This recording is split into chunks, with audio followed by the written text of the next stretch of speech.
akan terjadi sesuatu di antah berantah itu sesuatu yang tidak ada tempat pasti. Maka itu tidak disebut dengan sejarah.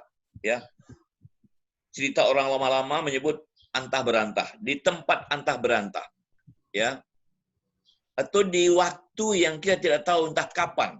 Itu tidak mencukupi untuk dapat disebut sebagai sebuah sejarah.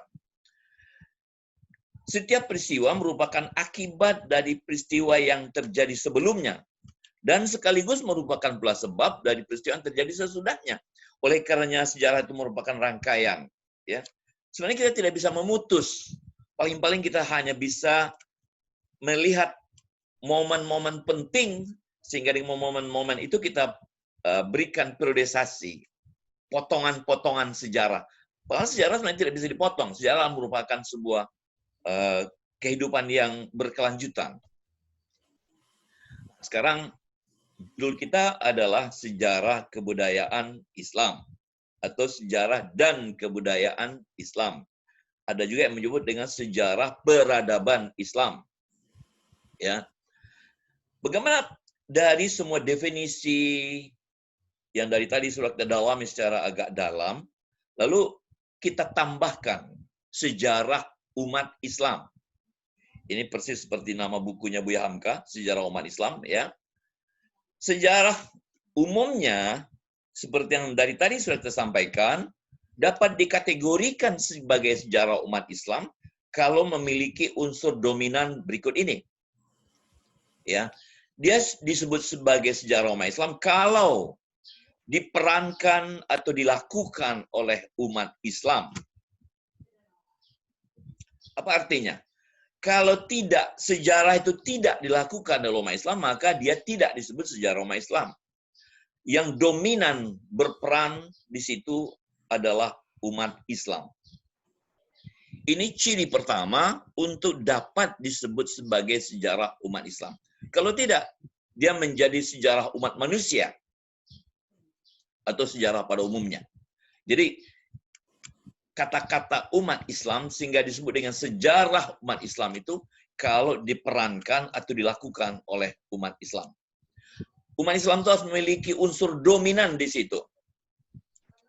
Dia tidak menjadi orang pinggiran, pelaku tempelan. Umat Islam harus dominan. Dia menentukan arah gerak sejarah di situ. Kalau begitu, maka dia boleh disebut sebagai sejarah umat Islam. Karena yang dilakukannya, yang diperankan adalah oleh umat Islam. Yang kedua, dapat juga disebut dengan sejarah umat Islam kalau terjadi dalam wilayah Muslim. Terjadi dalam wilayah Muslim.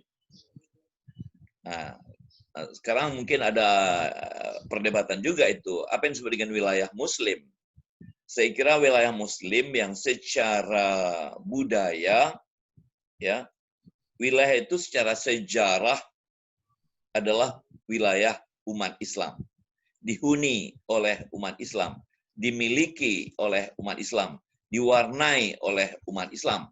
Ya, misalnya terus terang wilayah-wilayah Arab, mungkin kecuali Lebanon, itu dapat disebut sebagai wilayah Islam. Mulai dari Iran, Irak, Yordania, Syria, Arab Saudi, semua Uni Emirat Arab, sampai ke negara-negara di Afrika Utara, dan bahkan sebagian kecil di Afrika Tengah, saya kira mungkin dapat dikategorikan sebagai wilayah Muslim. Sejarah yang terjadi di wilayah Muslim dapat disebut sejarah umat Islam. Kenapa begitu? Karena dia terjadi dalam wilayah Muslim. Sama juga seperti misalnya terjadi suatu peristiwa di Pakistan. Atau mungkin juga di Brunei Darussalam, di Malaysia. Ya. Bahkan saya berani mengatakan, terjadi di Indonesia, ya, itu juga disebut sejarah umat Islam. Ya. Kenapa? Karena terjadi dalam wilayah Muslim. Nah, nanti kalau ada sedikit di antaranya yang bukan Muslim, saya kira dapat diabaikan. Karena yang penting dominan. Yang dominan di situ adalah Muslim. Yang ketiga, dapat disebut sebagai sejarah umat Islam kalau peristiwa yang terjadi itu dipengaruhi oleh ajaran agama Islam. Terjadi perubahan, terjadi pergerakan ya oleh masyarakat di situ. Lalu ajaran yang memotivasi, yang mempengaruhi peristiwa itu terjadi adalah ajaran Islam. Maka peristiwa itu adalah sejarah umat Islam. Kenapa? Karena warna ajaran Islam dominan di situ. Dia ideologinya, ruhnya adalah ajaran Islam. Selama ruhnya, ideologinya adalah Islam, maka dia dapat disebut sebagai sejarah umat Islam. Yang keempat, dapat juga sejarah itu disebut dengan sejarah umat Islam kalau mempengaruhi peradaban umat Islam. Ya. Jadi ada 4 kriteria sejarah itu disebut dengan sejarah Islam kalau dilakukan oleh umat Islam, terjadi dalam wilayah dominan Muslim, dipengaruhi oleh ajaran agama Islam. Yang keempat, mempengaruhi peradaban umat Islam. Semakin keempat-empatnya ini, semakin layak disebut sebagai sejarah umat Islam. Tapi kalau hanya 3, atau 2, atau 1, tentu tidak secepat kita memberikan labelnya sebagai sejarah umat Islam. Kalau misalnya hanya lakukan umat Islam, tapi di luar wilayah Islam, tidak dipengaruhi oleh ajaran Islam, dan tidak mempengaruhi peradaban Islam. Ya. Kalau hanya 1, semakin kecil kemungkinannya kita menyebut sebagai sejarah umat Islam.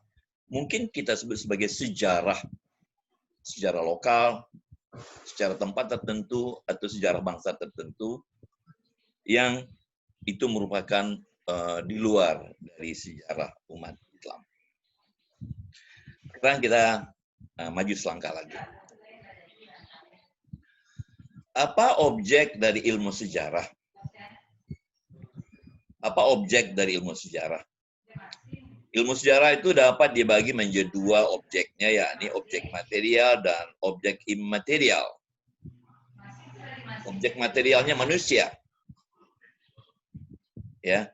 Sedangkan objek imaterialnya ada waktu dan tempat.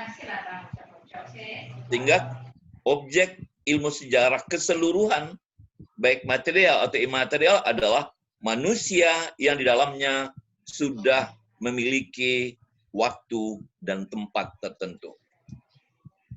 Jadi kalau sudah bergabung antara manusia, tentu ada aktivitas, kegiatan, sehingga melahirkan peristiwa, dan sudah memiliki tempat tertentu, waktu tertentu, dia sudah mencukupi kedua objek ilmu sejarah, objek material dan objek imaterial. Jadi seperti sudah kita sampaikan sebelumnya bahwa dimensi ruang dan waktu dalam sejarah sangat penting. Ya, seperti tadi sudah di awal-awal sudah saya sampaikan juga bahwa kalau sejarah kehilangan salah satu di antara 2, maka dia tidak menjadi sejarah. Tidak tahu tempatnya di mana.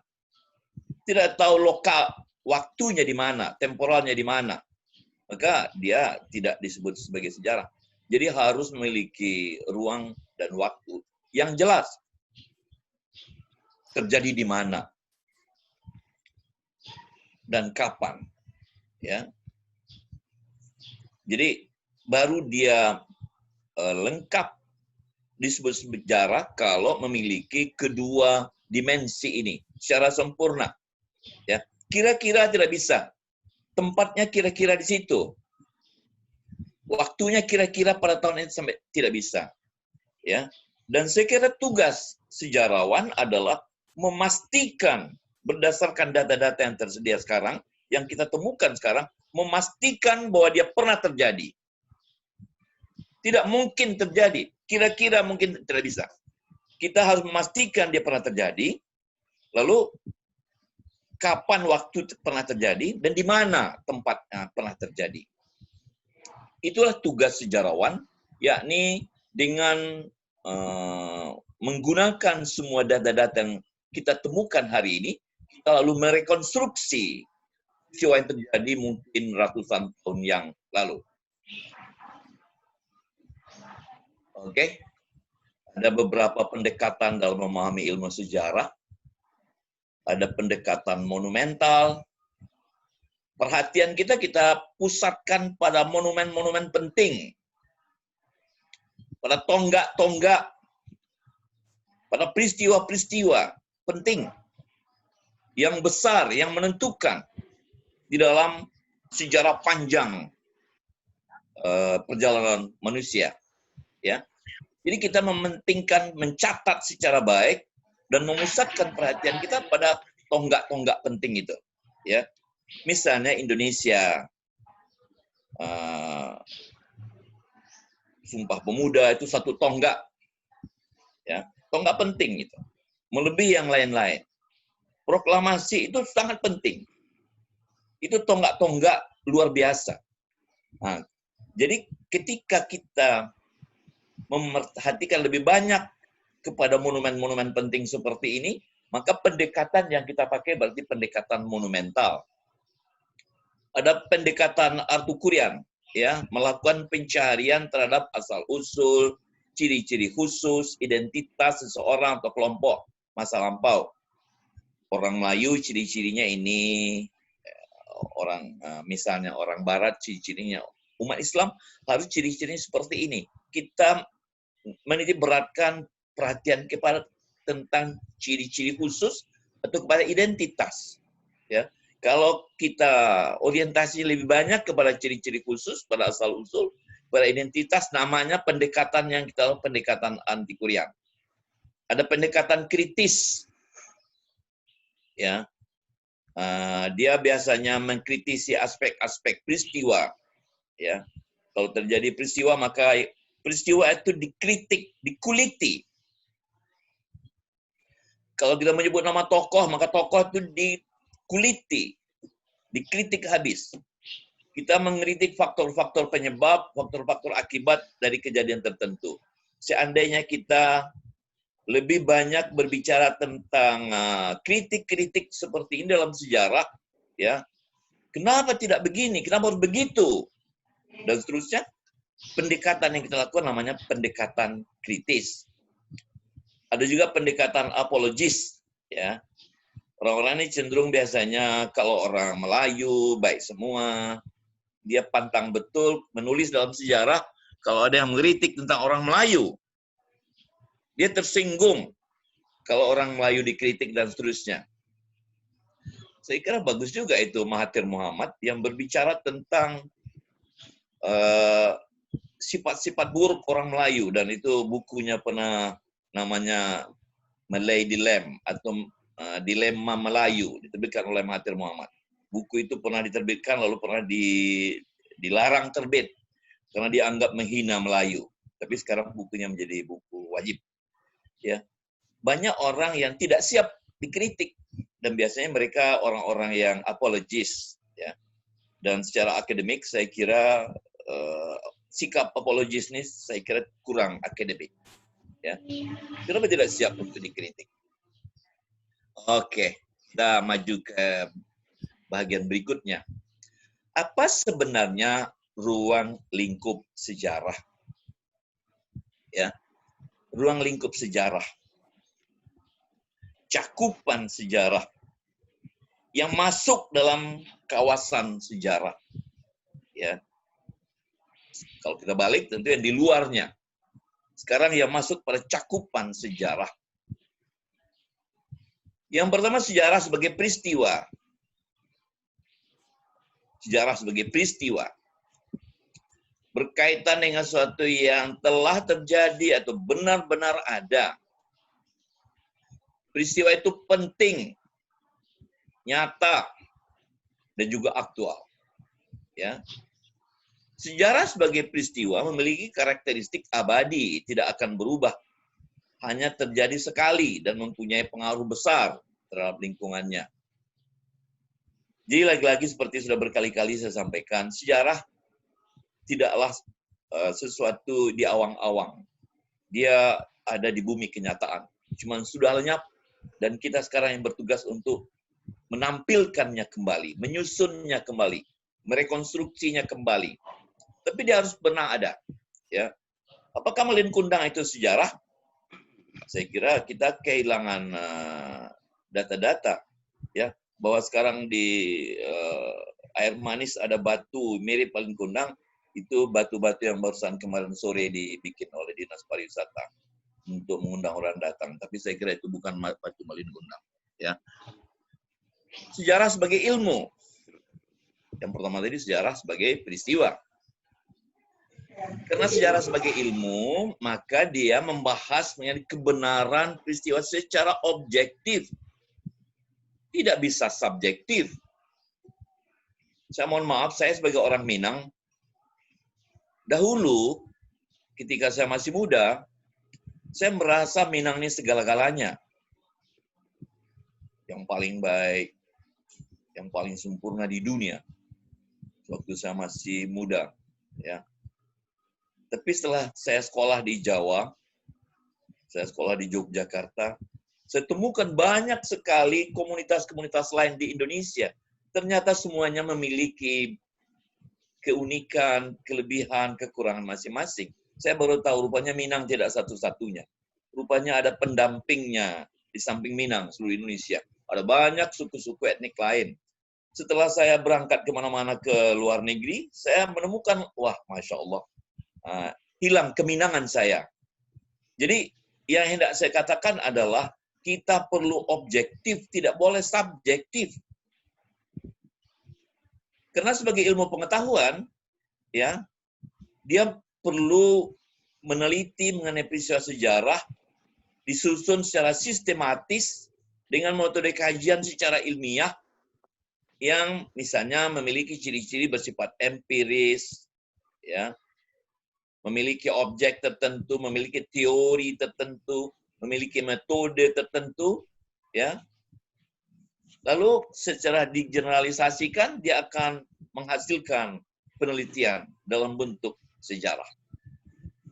Itu namanya sejarah sebagai ilmu, ya, bukan sekedar sejarah sebagai peristiwa. Sekarang sejarah sebagai kisah. Saya tadi di awal ceramahnya telah menjelaskan tentang kisah-kisah dalam Al-Quran. Ya, banyak sekali kisah-kisah dalam Al-Quran. Kisah Nabi Nuh, kisah Nabi Musa bagaimana menyeberang Laut Merah, ya. Kisah bagaimana Nabi besar Muhammad SAW hijrah dari Makkah ke Madinah. Kisah bagaimana Nabi besar Muhammad SAW berdua dengan Abu Bakar di Gua Sur menunggu selama 3 hari lamanya. Itu kisah, ya. Sejarah itu kisah, ya. Cuman harus dibikin catatan bahwa kita sebagai sejarawan jangan lalu terbawa emosi, romantisme sehingga kita terbawa arus kepada kisah. Sehingga sejarah kehilangan unsur-unsur akademiknya. Dia memang kisah. Kita perlu menceritakan dengan bersemangat, ya, dengan mungkin memukau hadirin, sehingga sebagai kisah dia menarik.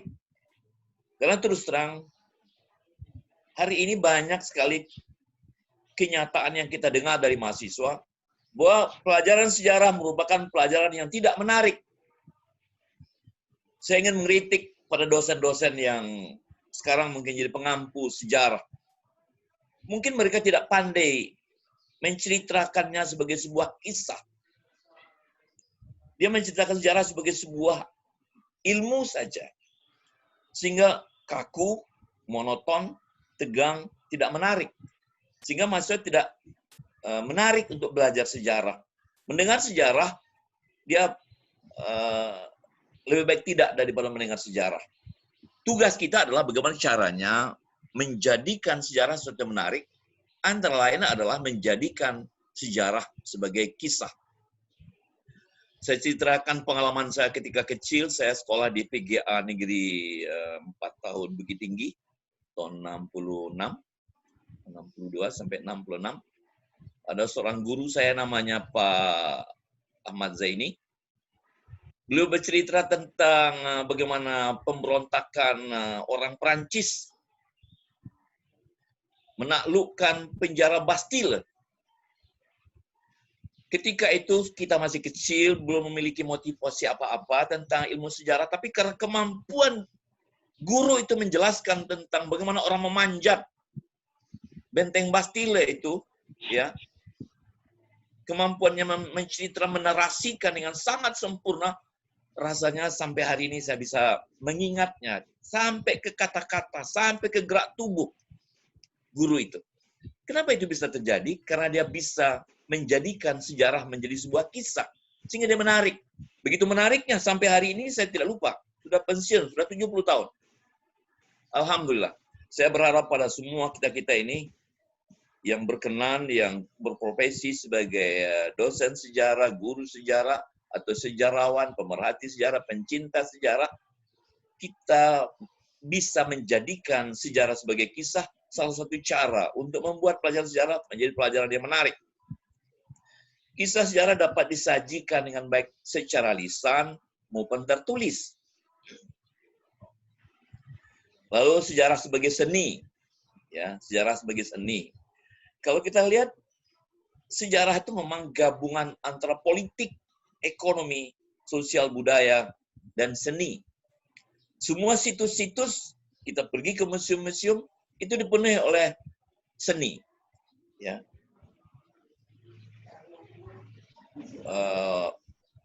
Mulai dari pakaian, sampai peralatan rumah tangga, peralatan istana, peralatan perang, ya, sampai ke aksesoris mahkota seorang raja-raja, itu semuanya adalah seni. Ya. Pada waktunya mereka mencari yang terbaik, yang terindah.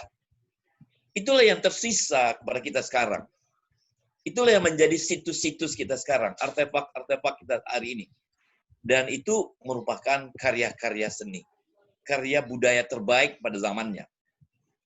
Jadi oleh karenanya, sekali lagi, sejarah adalah sebuah peristiwa, sejarah adalah sebuah ilmu, sejarah adalah sebagai kisah, dan sejarah adalah sebagai bagian dari seni.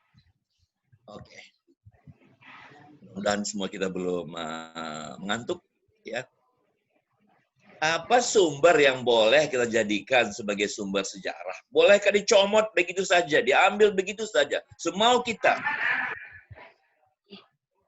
Menurut teorinya, sumber-sumber sejarah itu hanya 4. Ya. Secara umum hanya 4. Yang pertama, apa yang disebut dengan artefak. Sumber sejarah pertama, apa yang disebut dengan artefak. Apa itu artefak? Seluruh benda peninggalan manusia di masa lampau, tapi dapat dipindahkan. Artefak karya manusia, buatan manusia, peradaban manusia, ya, hasil olah karya manusia, tapi dapat dipindahkan. Ya. Peralatan rumah tangga, peralatan istana, perhiasan, perlengkapan perang, aksesoris kekuasaan, perlengkapan agama, mulai dari sajadah sampai ke rehal tempat Quran, ya, sampai ke alat-alat yang digunakan oleh orang-orang purbakala dalam penyembahan pada nenek moyangnya, semuanya itu karya manusia masa lampau, tapi dapat dipindahkan, kita sebut sebagai artefak. Artefak itu yang masih tersisa, masih selamat, dan masih bisa dikumpulkan, biasanya dikumpulkan dalam museum. Museum adalah tempat mengumpulkan, lalu memelihara benda-benda artefak. Ya. So, kalau tidak dipelihara, nanti dia akan lenyap. Lenyap oleh ulah manusia atau lenyap karena alam. Jadi ada kewajiban umat manusia untuk melestarikan benda-benda lama itu, dikumpulkan mungkin sebagian dalam museum. Ya. Yang kedua, fosil. Fosil ini juga sumber sejarah yang kedua. Apa itu fosil? Sisa makhluk hidup. Baik hewan, ada hewan purbakala. ya. Ada tumbuhan atau manusia yang telah menjadi mineral atau menjadi batu, membatu, ya, membeku. Saya sudah kembali dari Mesir, saya menyaksikan di Museum Mesir, Museum Nasional Mesir itu, mumi-mumi Fir'aun, ada banyak mumi di situ, disimpan di tempat khusus, ya. Hanya orang-orang tertentu dan dengan pengawalan tertentu, dengan biaya tertentu yang boleh masuk ke dalam Museum Nasional Mesir di Kairo. Saya sudah, alhamdulillah, sudah menyaksikan sampai ke bawah, ya, menyaksikan tentang mumi-mumi lama, ya. Saya kira sebagian lalu dicitrakan bagaimana mereka ada yang sudah tenggelam di Laut Merah ketika mengejar Musa, lalu sebagian lagi mereka itu diawetkan karena memang semua raja-raja Mesir itu diawetkan, ya. Dalam Al-Quran ada itu surat Yunus, ya, bagaimana Tuhan mengawetkan manusia lama untuk menjadi pelajaran bagi orang masa datang. Lagi-lagi itu namanya fosil, makhluk hidup. Kalau artefak, makhluk mati, benda mati. Yang ketiga, bukti tekstual, bukti tertulis. Di Istana Topkapi, Istana Topkapi, sekarang sudah jadi Museum Topkapi, namanya Topkapi Sarai di Istanbul. Kita temukan di situ surat Nabi kepada Raja Mukaukis. Surat Nabi Muhammad SAW kepada Raja Mukaukis di Topkapi Sarai, Istanbul. Museum Topkapi. Ya. Di situ juga ditemukan baju Nabi, pedangnya Ali, Zulfikar, lalu ada beberapa benda-benda lama lagi. Ya, kita temukan di situ. Tapi juga ada tulisan dengan cop Nabi, itu surat yang dikirimkan ke Mukaukis, Raja Mesir yang waktu itu belum menjadi Islam. Ya, itu namanya bukti tekstual. Tulisan itu tentu saja tidak kita bisa bayangkan seperti tulisan sekarang, tidak. Tulisannya masih tulisan kuno. Jadi bentuknya jangan dibayangkan. Bahasa Arab saja, bahasa Arab kuno itu tidak punya baris, tidak punya titik. Ya. Tidak punya baris, tidak punya titik, tidak punya syakal. Dan diletakkan di dalam media yang sudah diletakkan di dalam media yang juga bukan kertas, karena waktu itu kertas belum ada. Semua surat-surat waktu itu mungkin ditulis di kulit kambing atau di pohon, di pelepah-pelepah tamar, korma, dan seterusnya. Itu namanya bukti-bukti tekstual yang tertulis. Lalu ada situs kebendaan. Saya ingin menambahkan satu lagi, bukti tekstual itu misalnya Al-Quran yang ditulis 4 buah oleh Khalifah pada zaman Khalifah Utsman bin Affan. Dia menulis 4 buah replika Al-Quran, salinan utama Al-Quran. Itu disebut juga dengan bukti tekstual. Lalu ada situs kebendaan, tapi yang tidak bisa dipindahkan, berupa bangunan istana, benteng, rumah-rumah, pemujaan, dan seterusnya. Jadi ada artefak, benda karya manusia yang bisa dipindahkan, ada fosil, baik makhluk hidup, hewan, tumbuhan, atau manusia, ada bukti tekstual yang tertulis, ada situs kebendaan yang tidak bisa dipindahkan. Ya, saya kira inilah sumber sejarah. Oke. Sekarang untuk apa kita belajar sejarah? Untuk apa kita belajar sejarah? Untuk mengetahui peristiwa masa lampau. Apa itu penting? Sangat penting. Agar kita tahu berada pada posisi mana kita sekarang. Bagi kalangan perguruan tinggi, bagi lembaga pendidikan, sejarah berguna karena itu menjadi bagian dari salah satu cabang ilmu, manfaat edukatif. Sebagai sumber inspirasi.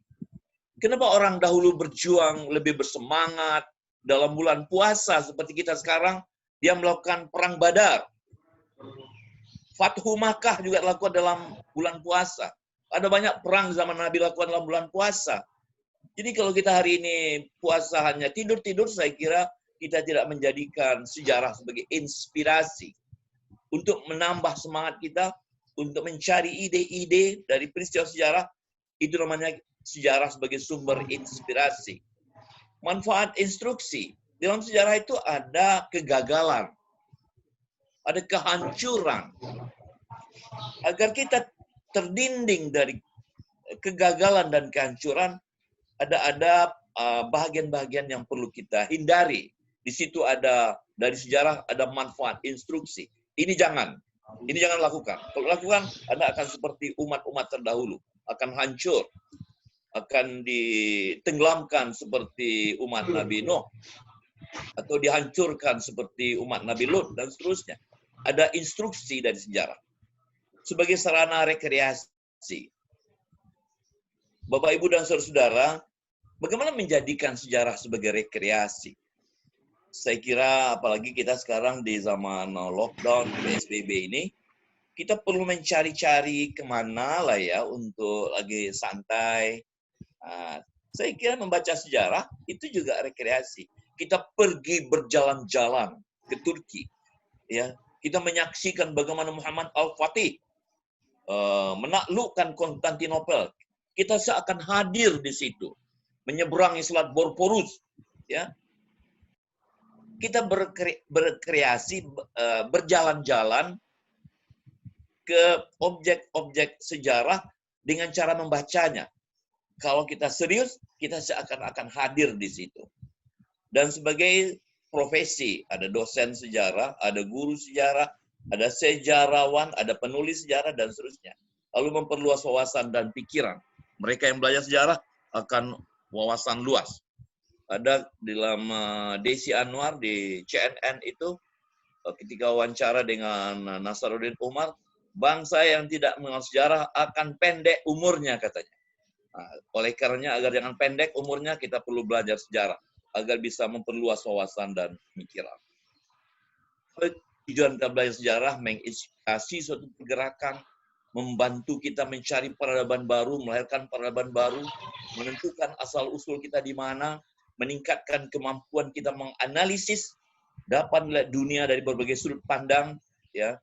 Tidak akan sempit pandang, tidak akan subjektif, tapi akan sangat objektif. Meningkatkan rasa persatuan dan kesatuan bangsa ketika kita misalnya menyaksikan bahwa bangsa-bangsa dahulu, Sparta di Yunani, Sparta dan yang mereka berpecah belah, lalu mereka hancur. Kenapa kita lalu menirunya? Kita meningkatkan persatuan dan kesatuan bangsa agar pengalaman buruk orang lain tidak akan menimpa kita. Sejarah itu dibagi menjadi beberapa penggalan-penggalan. Itu disebut dengan periodisasi. Ada periodisasi, ya, pembabakan atau pemenggalan atau pemotongan. Kalau menurut sejarah itu merupakan sesuatu yang mengalir, ya. Gunanya periodisasi itu dapat menyatukan peristiwa atau kejadian yang memang berangkai, sehingga dia menjadi sebuah peristiwa yang kita onggokkan, kita letakkan di satu periode tertentu, berpisah dengan periode lainnya, ya, untuk memudahkan mempelajarinya, ya, untuk memudahkan mengingat atau menghafalnya, untuk dapat sudut pandang terdalam mengenai kejadian peristiwa sejarah. Oke, sekarang kita masuk ke periodisasi sejarah kebudayaan Islam. Agak lebih menjurus kepada judul kita. Menurut Harun Nasution, sejarah Islam itu dibagi menjadi 3 periode saja. Ada periode klasik, 650 sampai 1280 Masehi. Ya. Periode Nabi besar Muhammad SAW, baik periode beliau di Makkah, periode beliau di Madinah. Ya, seluruhnya 23 tahun. Lalu kemudian dilanjutkan dengan periode Khulafah Ar-Rasyidun, ya, dilanjutkan periode dinasti Umayyah, dilanjutkan dengan periode Abbasiyah. Itulah periode klasik, ya. Di tengah-tengahnya di zaman dinasti Abbasid, itulah puncak kegemilangan sejarah Islam klasik. Ya, di zaman Abbasid terjadi penemuan ilmiah yang luar biasa. Mereka tidak segan untuk pergi mengembara kemana, melakukan kerjasama dengan siapa, ya, melahirkan banyak sekali lembaga-lembaga pendidikan peradaban, ya. Misalnya ada Baitul Hikmah, ya, di Baghdad. Semua penemuan-penemuan ilmiah yang sekarang dianggap sebagai penemuan Barat sebenarnya cikal bakalnya ada di era dinasti Abbasi. Lalu 1258 kedatangan bangsa Mongol, ya, sehingga dinasti Abbasi yang begitu hebat yang menjadi puncak kejayaan Islam, kecemerlangan sejarah Islam itu hancur 1258. Masuklah kita ke periode pertengahan, ya. Periode pertengahan inilah periode kemunduran. Itu sekitar 250 tahun periode kemunduran. Diawali dengan jatuhnya Baghdad ke tangan Mongol, Hulagu Khan. Nah, nanti periode ini juga muncul 3 kerajaan besar Islam, ya, Safawi di Persia, Mughal di India, dan Turki Utsmani di Asia Kecil. Jadi periode pertengahan ini ada fase kemunduran di awalnya, kita 250 tahun, lalu munculnya 3 kerajaan besar Islam. Lalu nanti akhir periode pertengahan hancur lagi, mundur lagi. Dan kita nanti masuk di periode modern, dimulai dari 1800 sampai sekarang. Ya. Periode ini diawali oleh penjajahan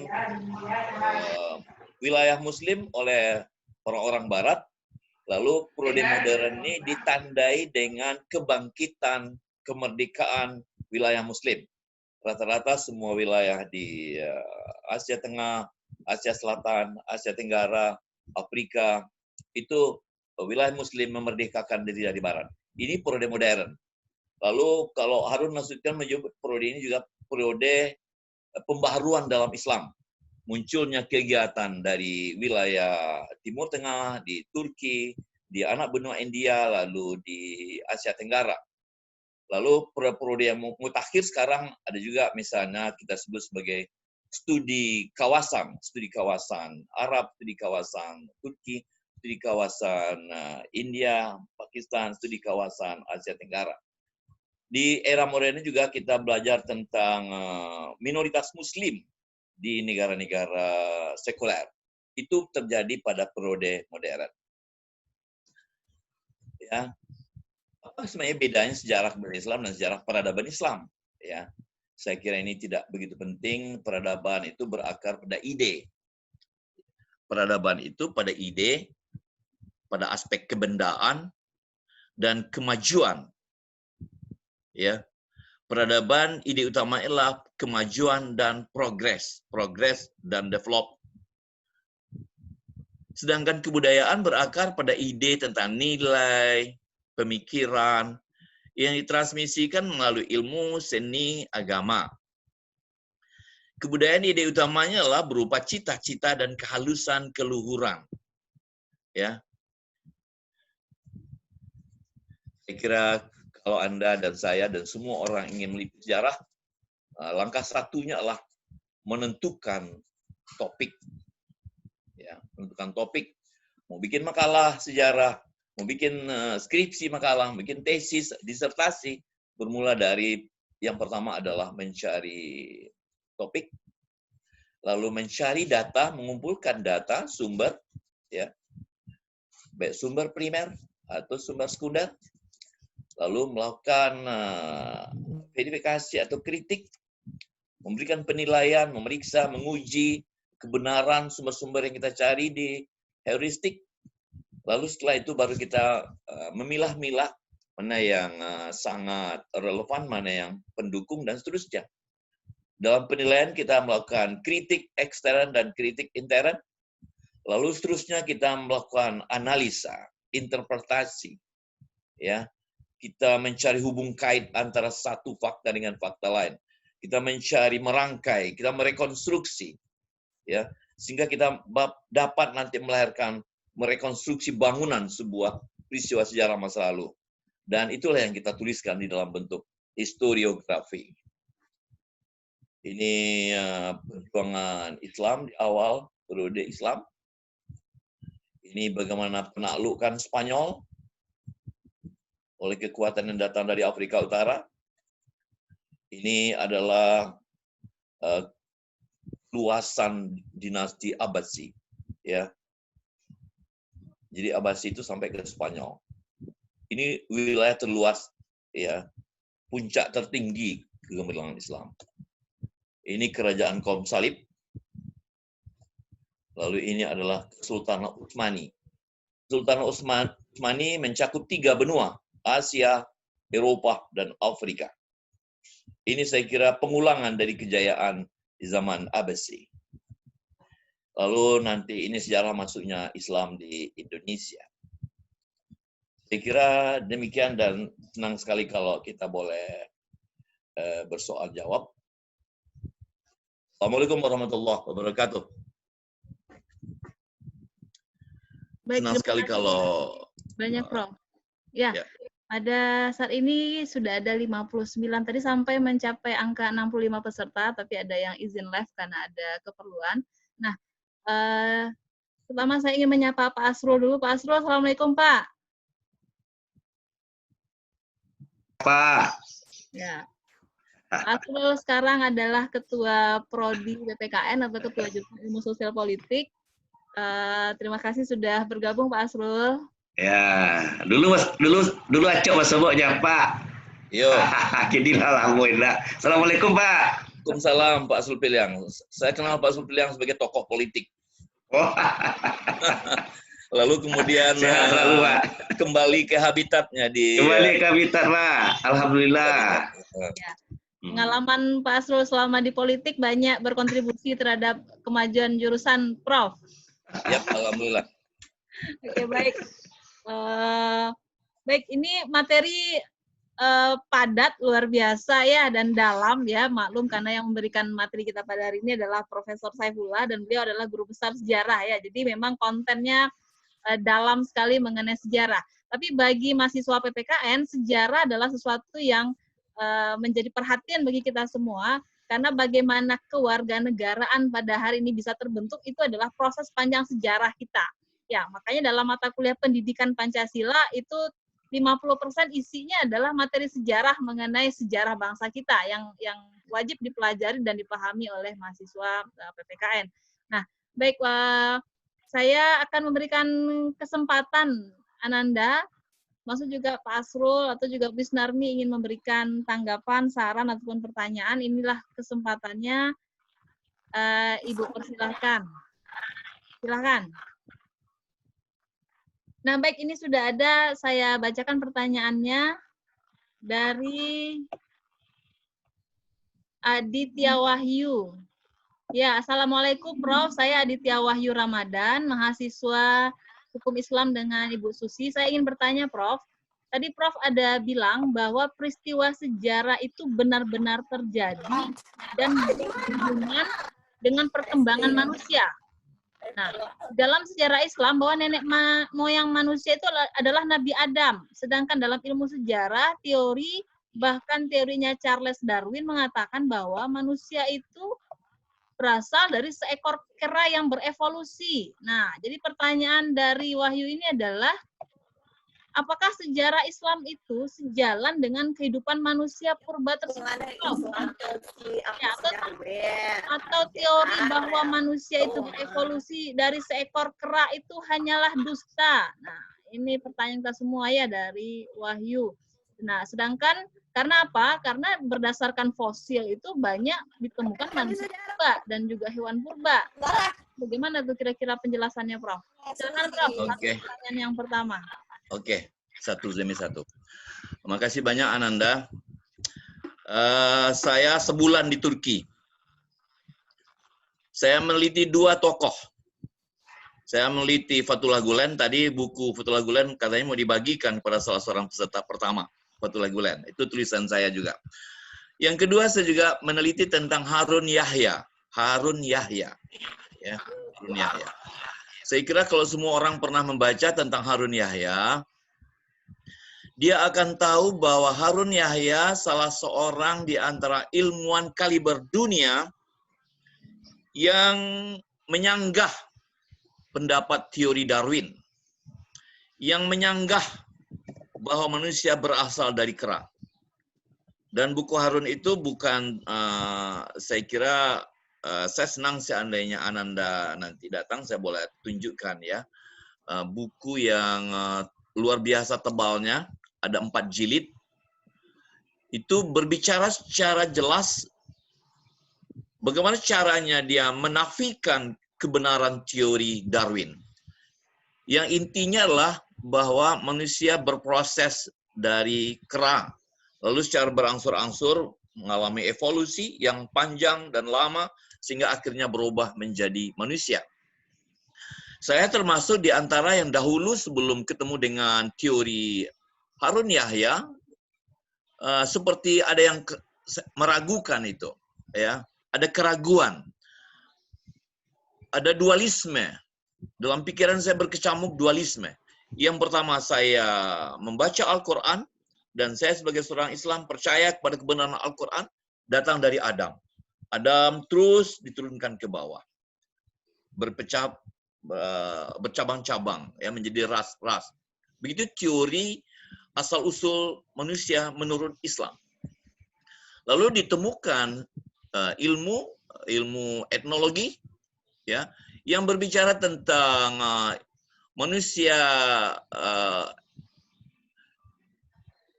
manusia purba, ya, ada Homo pekinensis, ada Homo trinil di dekat Mojokerto di Jawa Timur, ada banyak di Jerman, ada juga ditemukan fosil-fosil yang bentuknya mirip kera, tapi dia tidak kera. Inilah yang menjadi asal-usul munculnya teori evolusi. Ya, teori ini sebenarnya teori Darwin dan beberapa kawan yang lain yang menyatakan bahwa dengan menemukan beberapa Homo pekinensis itu, lalu nanti dia berteori, dia merekonstruksi bahwa manusia berasal dari kera. Dalam buku yang sangat tebal dan sangat ilmiah dan memerlukan waktu yang sangat lama untuk dipublikasikan, Harun Yahya menyebutkan banyak sekali teori yang membantah teori Darwinnya tentang evolusi manusia itu. Antara lain misalnya, siapa tadi namanya tadi ini? Namanya tadi siapa? Wahyu. Wahyu, oke, Wahyu. Saya kira Wahyu mungkin pernah ke Bukit Tinggi. Ini jawaban yang sangat sederhana dari saya. Mungkin Wahyu sudah pernah ke Bukit Tinggi, pernah ke kebun binatang Bundokanduang Bukit Tinggi. Saya terus terang Wahyu tahun 62 sampai 66 sekolah di Bukit Tinggi. Tiap hari ke kebun binatang itu karena ya, kalau saya sekolah itu lewat di mukanya. Saya menyaksikan monyet yang besar di kebun binatang Bukit Tinggi. Tahun 62. Kemudian saya pindah ke Padang. Dari Padang saya pindah ke Jogja. Dari Jogja saya bekerja di Bukit Tinggi lagi. Saya masih menemukan monyet yang sama di Bukit Tinggi. Tidak pernah berubah dari monyet jadi orang yang di Bukit Tinggi itu. Wahyu. Seandainya teori Darwin itu benar, bahwa monyet berubah jadi manusia, maka tidak seekor monyet pun ada lagi sekarang di muka bumi. Karena semua monyet sudah berubah jadi manusia. Kenapa teori Darwin pada masa tertentu terjadi evolusi, pada masa tertentu stop evolusinya? Kenapa sekarang masih banyak kera di kebun binatang, masih banyak kera di pendakian Silayang, masih banyak kera di penurunan ampek-pelampek meninjau, dan dia tidak pernah berubah sedikit pun, dari sedikit ke sedikit menjadi manusia? Kenapa hanya Homo pekinensis yang berubah dari kera menjadi manusia? Kenapa monyet yang di Silayang dan monyet yang di meninjau, yang di kebun binatang tidak pernah berubah jadi manusia? Seandainya teori Darwin benar, maka semuanya sekarang, semua monyet di muka bumi sudah lenyap, karena semuanya sudah berubah jadi manusia. Ini jawaban yang kurang akademik. Ini jawaban yang tidak akademik. Ada ke Padang ya di kini kan. Oke, saya kira Itu dulu, nanti kalau Ananda Wahyu ketemu saya, boleh saya tunjukkan buku Harun Yahya yang menolak tentang teori evolusi. Sekian, terima kasih. Oke, baik. Terima kasih banyak, Prof. Terima kasih, Wahyu, sebagai perespon pertama. Ini, Prof, ada pertanyaan yang kedua dari David. Nah, David juga mata kuliah hukum Islam bersama Ibu Susi. Ingin bertanya mengenai materi Prof pada slide pertama tadi, yaitu mengenai unsur dominan sejarah umat Islam. Nah, bagaimana jika suatu sejarah itu tidak memiliki salah satu atau lebih dari 4 unsur dominan yang tadi? Ya, yang sebagaimana Prof sampaikan. Apakah mengurangi eksistensi sejarah umat Islam itu sendiri? Terima kasih, Prof. Silakan, Prof. Jadi tidak begitu, Saudara David. Kalau tidak dilakukan oleh umat Islam, tidak terjadi di wilayah Muslim, tidak dikembangkan berdasarkan ajaran Islam dan tidak mempengaruhi peradaban Islam, maka dia menjadi sejarah pada umumnya. Dia menjadi sejarah umat manusia. Ya. Jadi bukan tidak menjadi sejarah, dia menjadi sejarah tapi tidak menjadi sejarah umat Islam. Dia menjadi sejarah umat manusia. Dia sejarah umat manusia itu baru menjadi sejarah umat Islam kalau dilakukan oleh umat Islam. Dominan dilakukan oleh umat Islam. Berlaku di wilayah Muslim. Dipengaruhi oleh ajaran Islam. Lalu berpengaruh besar terhadap umat Islam. Satu contoh. Napoleon Bonaparte datang ke Mesir. Ya, 1789 sampai 1801. Dia melakukan perubahan yang luar biasa. Orang Mesir belum tahu tentang kincir angin, bagaimana menaikkan air dari sungai Nil ke atas untuk irigasi. Barulah Napoleon Bonaparte yang memperkenalkan pertama kali kincir angin itu. Kincir air, maaf. Menaikkan air dari sungai Nil ke atas untuk bisa mengairi padang pasir Mesir. Oleh karenanya, sejarawan menyebut bahwa kedatangan Napoleon itu sebagai bagian dari sejarah Islam. Ya, ini hati-hati ya, hati-hati menanggapinya. Dianggap kedatangan Napoleon ke Mesir menjadi bagian dari sejarah Islam Mesir. Kenapa? Karena dia berpengaruh besar terhadap peradaban Islam Mesir. Bersama orang-orang, ada 137 sarjana yang dibawa oleh Napoleon ke Mesir pada 1789 sampai 1801. Ya, ahli yang membaca tulisan mumi, ahli yang bisa membuka mumi dan menjelaskan tentang kapan dia mati, bagaimana caranya dia mati, apa sebab dia mati, itu ada ahli yang dibawa oleh Napoleon. Dia juga yang membawa mesin cetak pertama dari Prancis ke Mesir. Ya.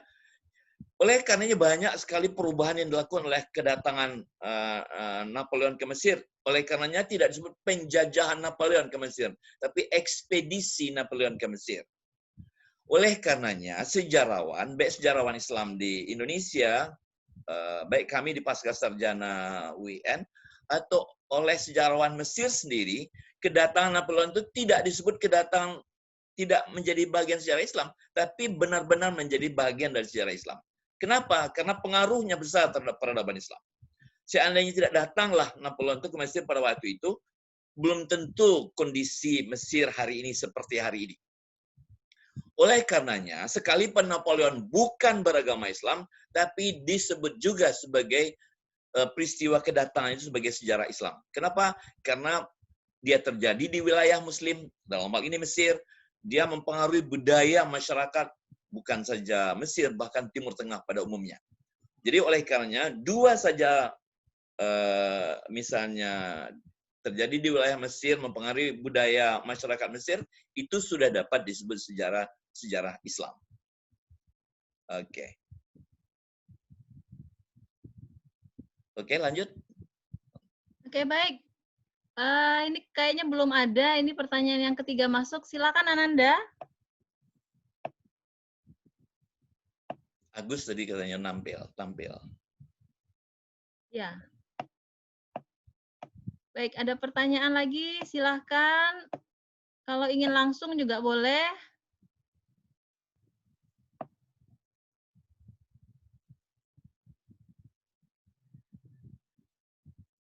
Silakan. Kita ada 64 peserta ini.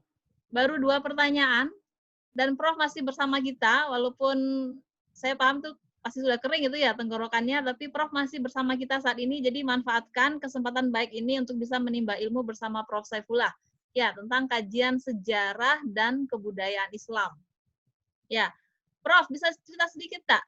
Ketika Prof melakukan kunjungan di berbagai dunia dan itu melihat berbagai kebudayaan Islam, kira-kira negara mana yang ternyata dia menganut ideologi sekuler tapi justru mempertahankan kebudayaan Islamnya? Apa kira-kira negara yang pernah Prof kunjungi untuk melihat berbagai peninggalan kebudayaan Islam? Peradaban manusia tidak statis. Peradaban manusia itu dinamis, bergerak, mobile, bergerak terus, tidak statis. Turki, ya, sewaktu zaman Turki Utsmani atau Utsmani, itu merupakan negara yang sangat Islami, ya, seluruh kehidupannya sangat Islami.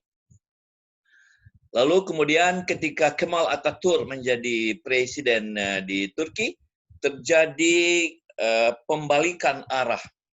Ya, sepertinya Kemal Atatürk melakukan de-Arabisasi.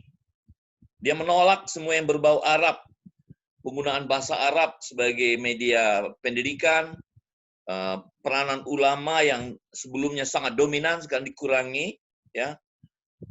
Lalu pengadilan agama ditiadakan, madrasah ditiadakan, sampai pakaian semuanya model barat. Puncaknya azan pakai bahasa Turki.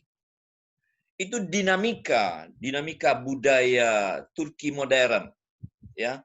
Dia sedang melenyapkan pengaruh Arab di Turki dengan perkiraan bahwa adalah Arab itu yang menyebabkan Turki ketinggalan dibanding negara-negara lain di Eropa.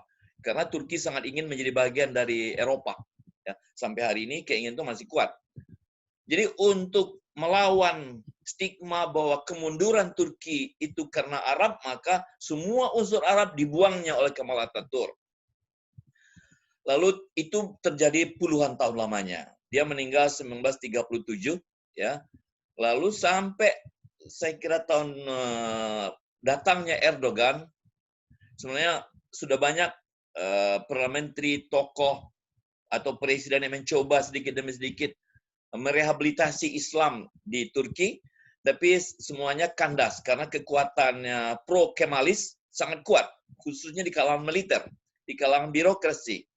Ya, jadi apa saja yang berbau Islam, mendekatkan kembali ke Islam, menghidupkan kembali Islam, atau menumbuhkan kembali kekuatan Islam itu mati sebelum jadi.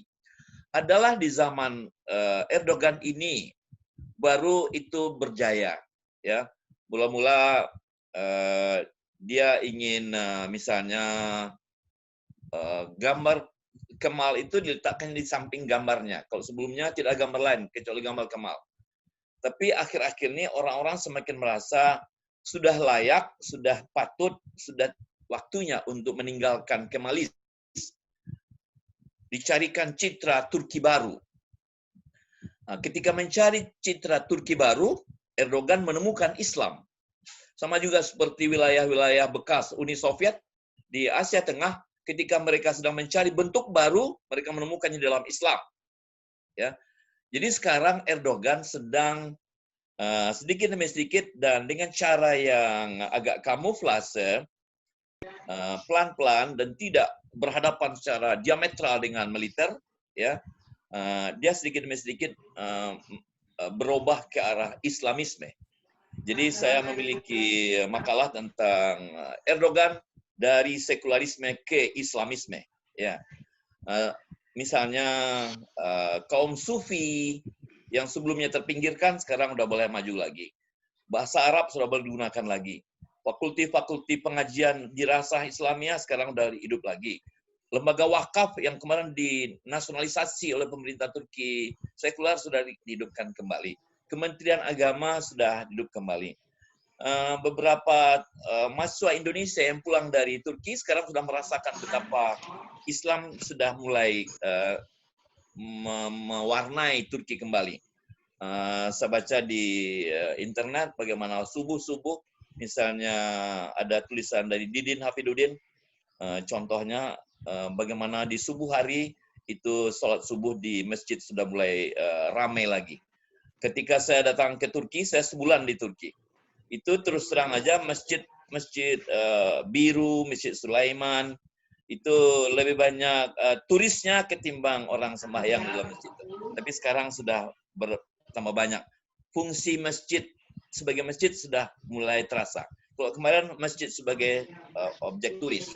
Saya mohon maaf ini ya. Saya sebulan di situ dan dua kali pula ke Turki. Sekali untuk umrah plus Turki, yang sekali lagi dibayar oleh Departemen Agama selama 1 bulan. Saya kira ini salah satu contoh ya bagaimana budaya itu tidak statis. Kalau ada tokoh di suatu tempat itu memperjuangkan dengan keras, maka Islamisme boleh bergerak. Di Indonesia, saya kira kalau ada tokoh di Indonesia yang bergerak agar Islam di sini tidak menjadi bulan-bulanan, saya kira inilah waktu yang tepat untuk mewarnai.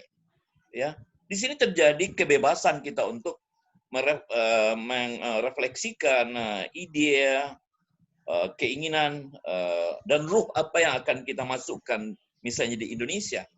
Terserah kita. Ya. Jadi tidak ada yang statis. Semuanya mungkin terserah pada perjuangan kita. Saya kira itu. Oke, baik. Terima kasih, Prof, atas tanggapannya dengan pertanyaan mahasiswa kita. Masuk lagi satu pertanyaan dari Gia Gustiranda. Ya, Gia Gustiranda ingin bertanya. Tadi kan Prof menjelaskan bahwa sejarah itu dapat dikategorikan sejarah Islam apabila terjadi di wilayah Muslim. Nah, bagaimana kalau seandainya peristiwa sejarah itu terjadi di negara Barat yang minoritas Muslim? Apakah bisa dikategorikan sebagai sejarah Islam, Prof? Nah, pertanyaan dari Gia Gustiranda. Silakan, Prof. Oke, Gia. Kita tidak menyebutnya sebagai sejarah Islam. Secara akademik kita menyebut sebagai minoritas Muslim atau minority Muslim. Ada buku yang sangat terkenal itu ya, ditulis minority Muslim, menjadi buku pegangan kita juga. Islam di Amerika, Islam di Eropa, Islam di Rusia, Islam di Cina, Islam di Korea, Islam di Jepang, Islam di banyak negara di Amerika Latin dan sebagainya.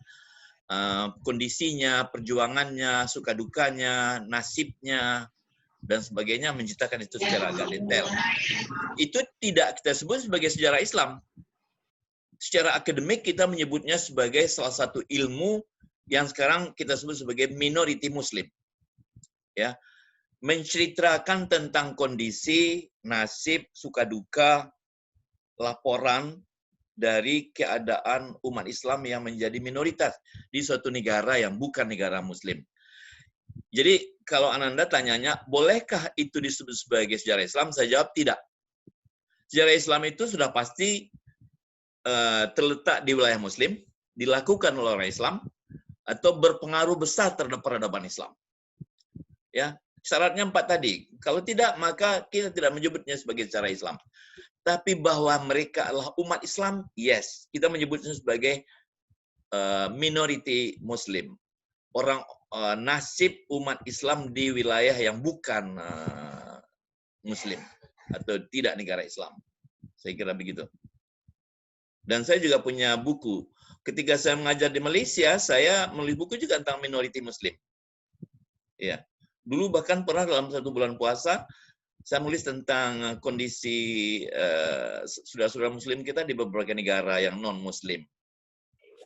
Berturut-turut di Padang Ekspres. Oke, jadi tidak sejarah Islam itu. Sejarah Islam jelas di tempat di mana umat Islamnya dominan, wilayah Islamnya dominan, pengaruh Islamnya dominan, dan efek atau pengaruhnya terhadap umat Islam itu dominan. Jadi kalau dia minoritas, kita menyebutnya sebagai kondisi Muslim minoritas di berbagai negara non-Muslim. Baik, terima kasih Prof. Silakan berikutnya Pak Asrul, ada pertanyaan Pak? Rindu dengan suaranya Pak Hasrul Piliang.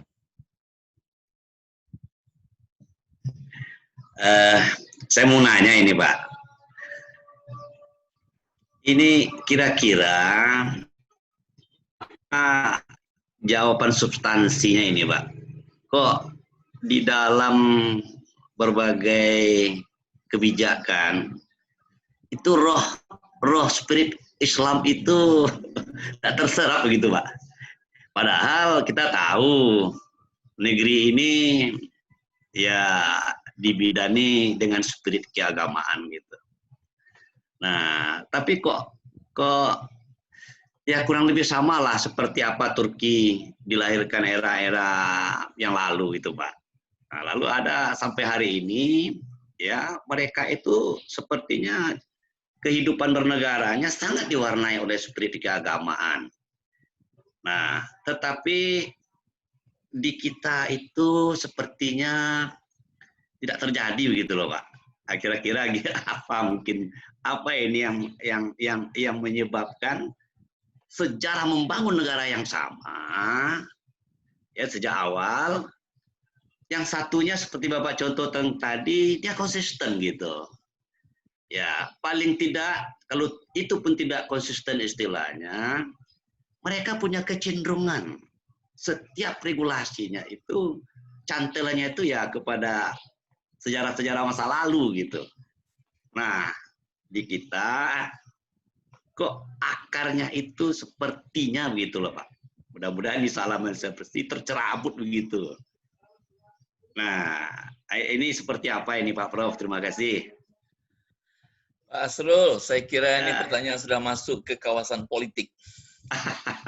Tapi memang antara sejarah dan politik tidak bisa dipisahkan. Ya. Karena banyak sekali materi sejarah itu materi politik. Ya. Kita bicara tentang kerajaan, sultan-sultan, masa lampau itu saya kira politik. Jadi memang tidak bisa dipisahkan, dan dalam ilmu sejarah memang kaitan antara ilmu sejarah dan ilmu politik adalah yang paling kuat. Oke, ilmu hukum juga, ilmu ekonomi juga, ilmu sosial budaya dan seni juga. Oke. Kalau kita, saya kira ini bisa terbalik, ini bisa saya yang bertanya pada Pak Asrul nih. Karena Pak Asrul sudah kembali dari dunia itu, ya dunia politik, dunia birokrasi. Tapi kita sharing aja. Oke. Saya kira Indonesia menganut azas kesempatan dan peluang yang sama kepada semua warga negara untuk bersaing mewarnai Indonesia ini. Semua etnik memiliki peluang, kesempatan yang sama, semua agama, semua ideologi ya memiliki peluang dan kesempatan yang sama. Tidak ada yang digandoli kakinya lalu dia tidak bisa jalan, tidak bisa begitu. Itu sebabnya maka bahkan Soekarno ketika dia mendekritkan kembali Undang-Undang Dasar 45, dia memberikan sebuah peluang bagi umat Islam. Nanti setelah keadaan lebih aman kepada umat Islam, silakanlah untuk melanjutkan perjuangannya untuk mewarnai Indonesia dengan hukum Islam. Itu terdapat di dalam dokumentasi konstitusi kita. Jadi itu kata Soekarno sendiri, bahwa orang sekarang mendusta itu perlunya kita belajar sejarah. Ya. Jadi lagi-lagi sebenarnya orang Kristen, orang Hindu, orang Buddha, orang Islam punya peluang yang sama. Ideologi yang lama, komunisme, sosialisme yang lama sekarang sudah dikubur. Ideologi kapitalisme Barat, liberalisme Barat, atau ideologi-ideologi lain saya kira punya kesempatan yang sama juga. Kenapa begitu? Karena kita memang di dalam konstitusi menyebutkan secara eksplisit bahwa semuanya memiliki peluang yang sama. Ya. Memiliki persamaan kedudukan di muka hukum. Kan begitu. Jadi oleh karena itu tidak bisa kita lalu mendabik dada, kami umat Islam, kami mayoritas, kami pribumi, nah, ya ini kata-kata sensitif, kami pribumi, kami harus diistimewakan. Pak Asrul, saya 2 tahun mengajar di Malaysia, di Universiti Kebangsaan Malaysia, 2006 sampai 2008. Jangan Pak Asrul ikut serta ke Malaysia waktu saya masih di situ, 2006 sampai 2008. Kawan-kawan di pasca UNP banyak yang ketemu saya di Malaysia waktu itu. Di Malaysia umat Islamnya hanya 60%. Tapi Islam masuk dalam konstitusi secara eksplisit, tercantum di dalam ketentuan perlembagaan, konstitusi bahasa kitanya. Tercantum bahasa Melayu, bahasa resmi, Islam agama resmi. Jadi Cina sekarang, walaupun kekuatan Cina di Malaysia semakin hari semakin besar, baik lewat partai DAP atau MCA, ya, tapi dia tidak bisa untuk keluar dari ketentuan perlembagaan bahwa Islam adalah agama negara. Itu satu. Yang kedua, di Malaysia ada ketentuan yang walaupun tidak sampai tertulis, orang Melayu adalah tuan di Malaysia. Ketuanan Melayu bahasa mereka ini, ketuanan Melayu. Kalau ada bikin toko 100 petak, maka sekian persen harus disisakan untuk orang Melayu. Tidak bisa dipersaingkan secara fair, terbuka. Saya mau beli silakan, terbuka tidak. Semiskin-miskin orang Melayu, dia disiapkan, diprioritaskan sekian persen. Itu kenapa ada diktum ketuanan Melayu. Ada sekolah, maka sekian persen murid sekolah itu harus disediakan untuk anak Melayu. Ada jabatan-jabatan tertentu, sekian persen disediakan untuk orang Melayu. Kenapa? Ada ketentuan ketuanan Melayu. Dan induknya di atas adalah yang di Pertuan Agong. Saya kira, walaupun Islam cuma 60%, tapi karena banyak sekali ketentuan-ketentuan secara eksplisit memelihara Melayu, maka Melayu terpelihara. Walaupun tidak dapat dibantah, maaf ya, saya mohon maaf ini, orang Melayu memang untuk bersaing tidak begitu gesit. Saya tidak jalan-jalan ke Malaysia, saya mengajar di Malaysia, 2 tahun lamanya, tidak sebentar, tidak sekali datang. Saya tahu persis bagaimana mahasiswa Cina dan mahasiswa Melayu bertanding di hadapan ketika saya mengajar mereka. Saya suruh baca buku yang orang Melayu, dibacain kulitnya aja. Saya suruh baca Cina, dia baca buku itu, buku lain-lain ada kaitan dengan itu. Persaingan luar biasa. Lebih cepat, lebih kuat, lebih kencang yang Cina.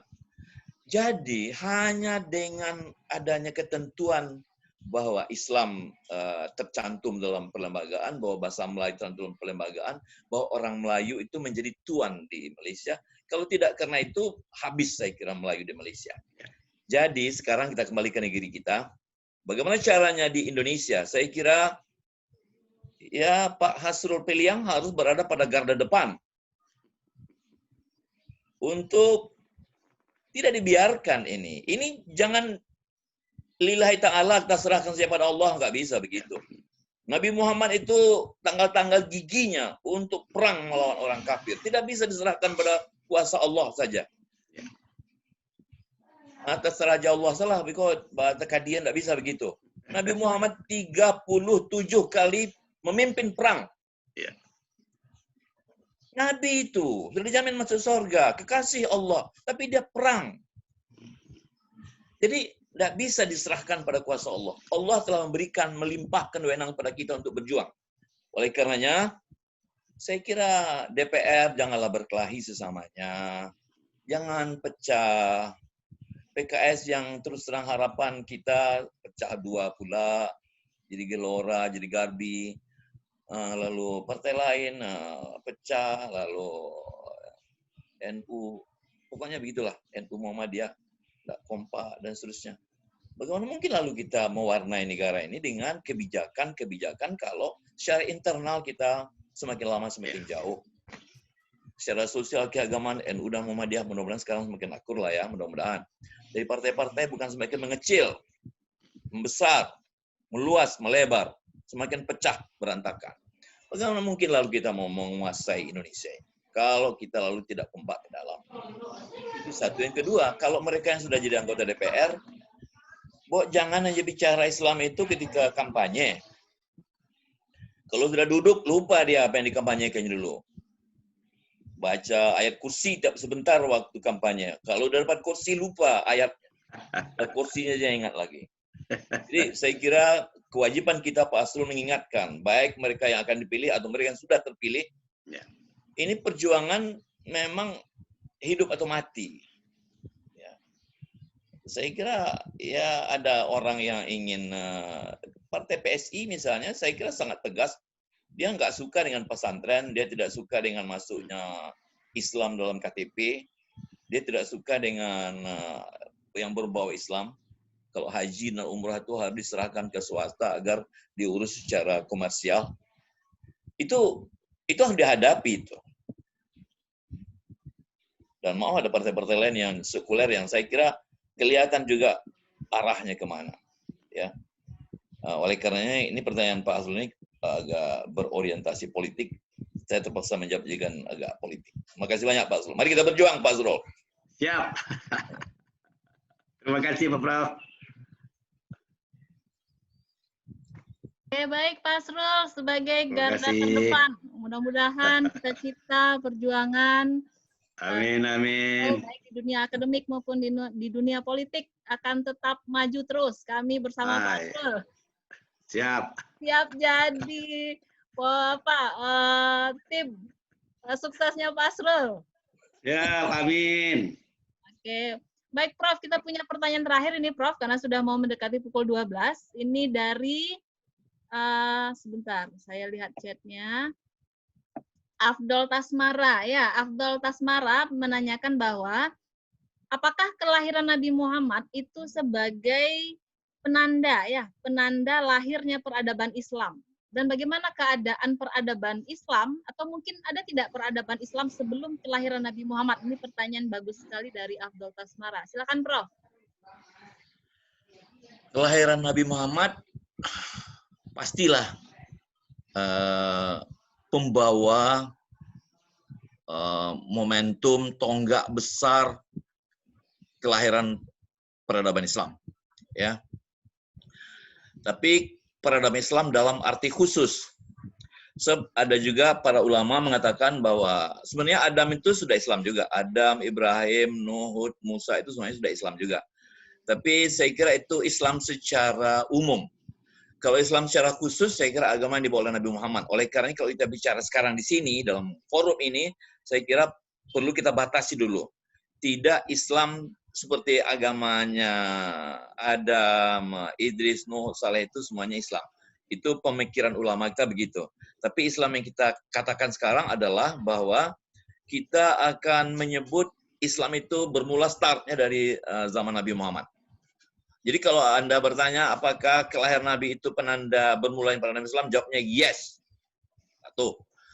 Yang kedua, tapi terus terang, tahun kelahiran saja, maulud Nabi saja tidak bisa. Nabi itu memerlukan 23 tahun perjuangan yang terus-menerus tanpa henti untuk menegakkan, mengisi peradaban Islam itu. Ya. Jadi Nabi Muhammad itu di Gua Hira itu hanya di awal perjuangan, dan setelah dia diangkat jadi Rasul tidak pernah lagi menjadi bersemedi di Gua Hira. Dia hanya menjelang diangkat jadi Rasul, menjelang dia menerima wahyu yang pertama. Itu yang dia masuk ke gua, ya. Tapi setelah dia diangkat jadi Rasul, dia hidup mati dengan umatnya. Dia berjuang bersama umatnya. Dia tidak pernah lagi ke gua. Nanti baru dia masuk gua lagi setelah dia akan berangkat hijrah ke Madinah bersama Abu Bakar. Dan bukan gua Hira, tapi gua Sur. Ya, ingat itu.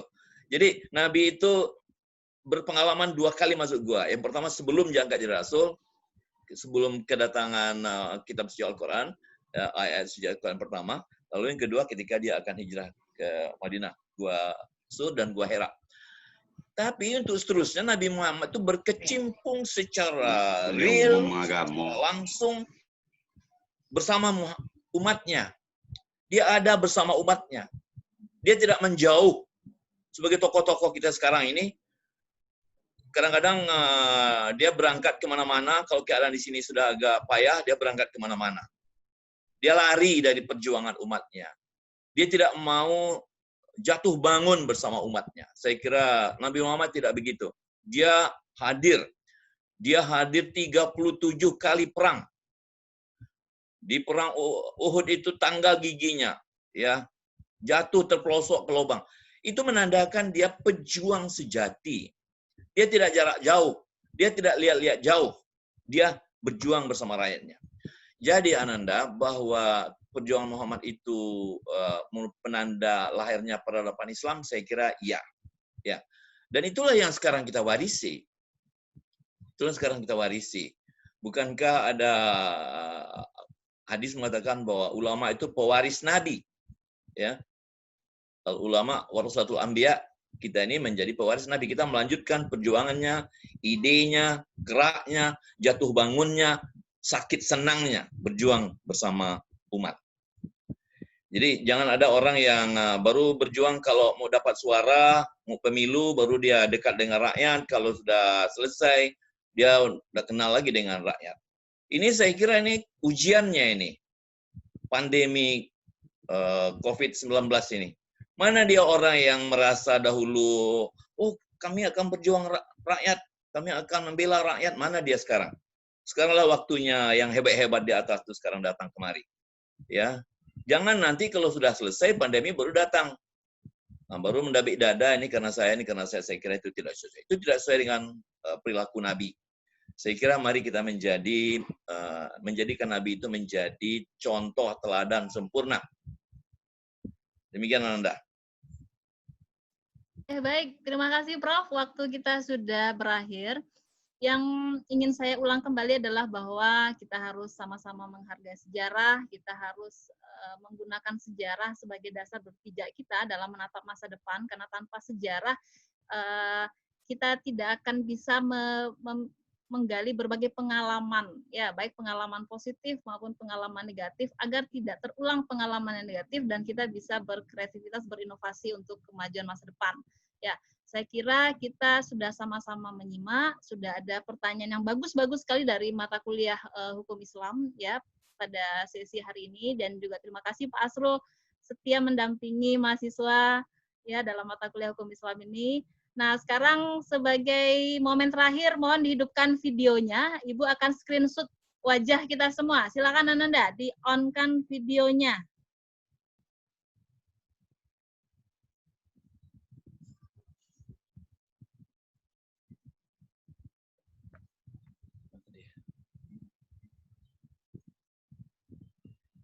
Oke, bersama-sama kita lambaikan tangan. Selamat bertemu dengan kuliah berikutnya. Terima kasih. Saya sebagai dosen mata kuliah Hukum Islam, terima kasih banyak Prof. Tadi Bu Isnarmi sudah live duluan karena ada keperluan. Insya Allah kita bertemu lagi dalam mata kuliah berikutnya dengan narasumber yang luar biasa. Terima kasih. Assalamualaikum warahmatullahi wabarakatuh. Waalaikumsalam warahmatullahi wabarakatuh.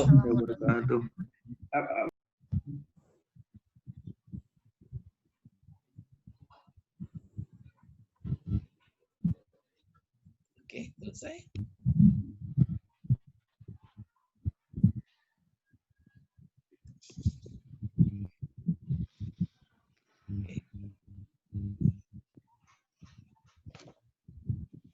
Sudah selesai? Sudah.